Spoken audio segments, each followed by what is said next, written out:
नाशिक कृषी Kumbh 2026 youth festival मैदानावर चौथ्या दिवशी कृषी कुंभ मेळ्यात विभागीय आयुक्त डॉक्टर प्रवीण गेडाम यांच्या हस्ते कृषी पुरस्कार प्रदान करण्यात आलाय। यावेळी रवींद्र माने, अभिमन्यू काशीद तसेच सर्व पदाधिकारी या ठिकाणी उपस्थित होते। या प्रसंगी कृषी महोत्सवाच्या रविवारी कांदा पिकावरती लागवड, तंत्रज्ञान, आधुनिक साठवण इत्यादी विषयांवरती शेती, पारंपरिक आणि कृषी पुरस्कार वितरण सोहळा मोठ्या प्रमाणात संपन्न झालाय। शेतकरी गट आणि शेतकरी उत्पादन कंपन्यांचा पुरस्कार देऊन गौरव करण्यात आला। प्रमुख पाहुणे म्हणून विभागीय आयुक्त डॉक्टर प्रवीण गेडाम, त्याचबरोबर त्यांनी पुरस्कार प्राप्त शेतकऱ्यांचं अभिनंदन केलंय। शेतातील नवीन तंत्रज्ञान आणि प्रयोगशीलतेचं अवलंबन करणं ही काळाची गरज असल्याचं मत त्यांनी या ठिकाणी व्यक्त केलंय। जिल्हा अधीक्षक कृषी अधिकारी रवींद्र माने, प्रकल्प संचालक अभिमन्यू काशीद या प्रसंगी त्यांच्या उपस्थितीत देण्यात आलाय। सायंकाळी माननीय महाराष्ट्र राज्याचे शिक्षण मंत्री दादाजी भुसे यांनी या ठिकाणी प्रदर्शनास भेट दिली आहे। माननीय मंत्री महोदयांनी शुभेच्छा दिल्या। या प्रसंगी आमदार माननीय पवार साहेब यांनी सुद्धा या ठिकाणी शुभेच्छा दिल्या। माननीय नाशिक जिल्हाधिकारी आयुष प्रसाद यांनी सांस्कृतिक कार्यक्रमात सहभागी झालेल्या कलाकारांचा सन्मान सत्कार करण्यात आला। फोक लोक हा अतिशय मराठमोळ्या गाण्यांचा आणि सांस्कृतिक ठेवा जपण्याचा गीतांचा कार्यक्रम मनोरंजनात्मक सादरीकरण करण्यात आलंय। या प्रसंगी नाशिक कलेक्टर आयुष प्रसाद यांनी आपली प्रतिक्रिया व्यक्त करून सर्व नागरिकांना शुभेच्छा दिल्या। त्याचबरोबर त्यांनी केलेल्या कृषी कुंभाच्या कार्याचा उजाळाही या ठिकाणी या प्रसंगी सादर केलाय। वृत्तसंकलन अधिकार न्यूज, संचालक संपादक प्रवीण नेटावणे, नाशिक रोड, नाशिक।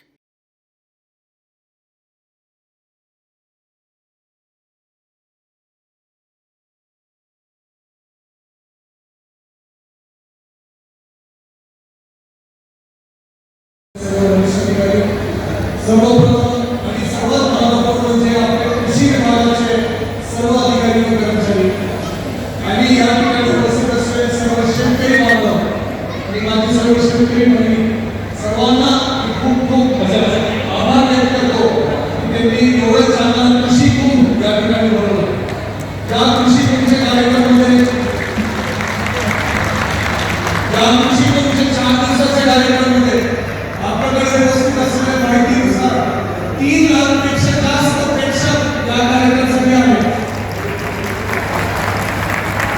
3 लाखापेक्षा जास्त शेतकरी जे या कार्यक्रमाला आले त्याच्यामध्ये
जेई असेल, डेप्टी इंजिनियर असेल, त्याच्या मार्गदर्शनाखाली म्हणजे सुप्रिटेंडेंट इंजिनियर आणि चीफ इंजिनियरच्या मार्गदर्शनाखाली त्या ठिकाणी पूर्ण आयोजन करण्यात आला.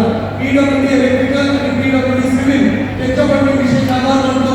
MSRTCचा विशेष आभार मानतो. आणि माझा 2 शब्द या ठिकाणी संपवतो.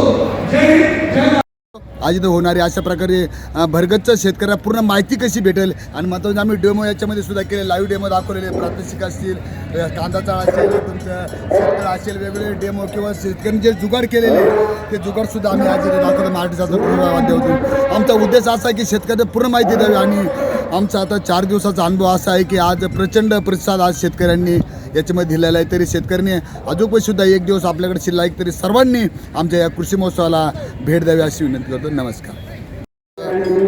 प्रभू रामचंद्राचं पदस्पर्शन पाऊस झाला. नाशिक नगरीमध्ये कृषी कुंभ 2026 भरवलं जातं. या निमित्तानं आमचा मेन उद्देश आहे की शेतकऱ्यापर्यंत पूर्ण टेक्नॉलॉजी महाराष्ट्र शासन कृषी विभागाच्या माध्यमातून पोहोचवी. आज इथं आपण पाहिलं असेल तर यांत्रिकरण याच्या अंतर्गत आम्ही यांत्रिकरणचे स्टॉल लावलेले आहे. तसं माझं तिथं ABCD 3 प्रकारचे आम्ही डोम केले आहे. पहिल्या डोममध्ये आपण साधारणतः AI जे टेक्निक आहे, नवीन तंत्रज्ञान त्याचा शेतकऱ्यापर्यंत पोचावं त्या माध्यमातून AI त्याचा पहिला डोम आम्ही केला. दुसऱ्या डोममध्ये आपण शेतकरी जे खतं आणि बियाणं वापरतात किंवा औषध वापरतात त्याचा डोम दुसरा केला आहे त्याची माहिती पोहोचवण्यासाठी. तिसरा महत्त्वाचा म्हणजे महाराष्ट्र शासन कृषी विभागाच्या माध्यमातून प्रधानमंत्री सूक्ष्म अन्न प्रक्रिया अंतर्गत जो शेतकऱ्याला आम्ही जे लाभ देतो ते ज्या लोकांनी लाभ घेतला आहे त्यांचे आपण इथं स्टॉल लावलेले आहे. सर्वात महत्त्वाचं म्हणजे त्याच्यानंतर शेतकरी जे धान्य पिकवतात ते धान्य पिकवतात विक्रीसाठी आम्ही सोय केली आहे. सर्वात महत्त्वाचं म्हणजे नाशिकची जी प्रसिद्ध खाद्य आहे त्याला आम्ही खाऊ गल्ली म्हणतो ते सगळे पदार्थ ते आम्ही ठेवलेले आहे. आणि महत्त्वाचं म्हणजे करमणुकीसाठी काल आपल्याला महत्त्वाचं म्हणजे पोहोचवत आहेत.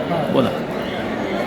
तर आपण आता रिसेंटली बाबूळची पावडर नवीन प्रोडक्ट ॲड केलेले आहे. मोस्ट ऑफ आता आत्ताच्या जनरेशनमध्ये भरपूर लोकांमध्ये कॅल्शियमचा अभाव असतो, तर त्यासाठी आपण ही बाबूळ पावडर लॉन्च केलेली आहे. दुसरं लसूणची पावडर आहे. युजली मार्केटमध्ये लसूणचा रेट कमी जास्त होत असतो, तर जेव्हा जास्त रेट असेल तेव्हा आपण ही लसूणची पावडर वापरू शकतो. दुसरं बीटची पावडर आहे. हे हिमोग्लोबिन आपल्या अंगामध्ये वाढवतं, आयर्नचं प्रमाण वाढवतं आणि डायजेशनसाठी खूप चांगलं आहे. दुसरं मोरिंगा पावडर. आपल्या सगळ्यांना माहिती मोरिंगा हे सुपर फूड आहे. नॅचरली त्याच्यात भरपूर इन्ग्रेडियंट्स आणि म्हणजे न्यूट्रिशन असतात. हे आपल्या शरीरात 300 रोगांवर चालतात, जसे की शुगर आहे, डायबिटीज आहे, कोलेस्ट्रॉल आहे, हार्ट रिलेटेड काय प्रॉब्लेम आहे, डायजेशनचा प्रॉब्लेम आहे, हाडांचा प्रॉब्लेम आहे, गुडघेदुखी असेल, सांधेदुखी असेल, केसांचा प्रॉब्लेम आहे, केस गळत असेल, स्किनचा काय प्रॉब्लेम, असे भरपूर प्रोडक्टवर चालतं. दुसरा हे ड्राय वाटाणे. हे आपण पाण्यामध्ये ड्राय करून लगेच भाजीला पण वापरू शकतो. अशा आपल्याकडे भरपूर असे प्रोडक्ट आहे जे आयुर्वेदिक त्याचे फायदे आहे आणि आपल्याला रेडी टू ईट पण आहे. नमस्कार, मी रोहित राजेंद्र काळे.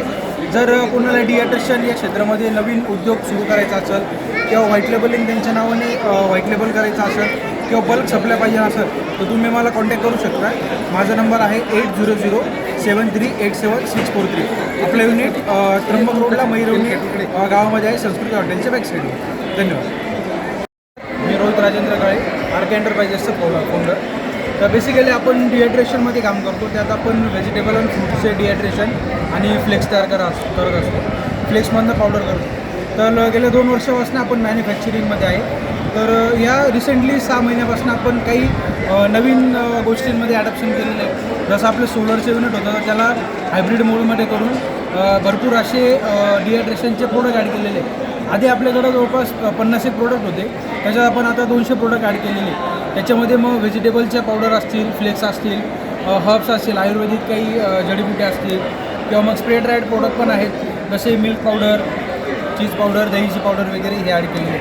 याच्या व्यतिरिक्त आपण नव्याने जे नवीन उद्योजक आहेत त्यांना कन्सल्टन्सी पण करतो, त्यांना गाईड पण करतो का डिहायड्रेशन क्षेत्रामध्ये मार्केटिंग स्कोप कसा आहे, डिहायड्रेशनचा प्लॅन कसा करायचा, प्रोडक्शन कसं करायचं, क्वालिटी कशी मेंटेन करायची, मार्केटिंगला कोणतं प्रोडक्ट जास्त म्हणजे बेस्ट सेलिंग आहे, कोणत्या कंट्रीला कोणतं प्रोडक्ट जास्त जातं किंवा मग एक्सपोर्टबद्दल काय माहिती असेल ते पण आपण त्यांना कन्सल्ट करत असतो.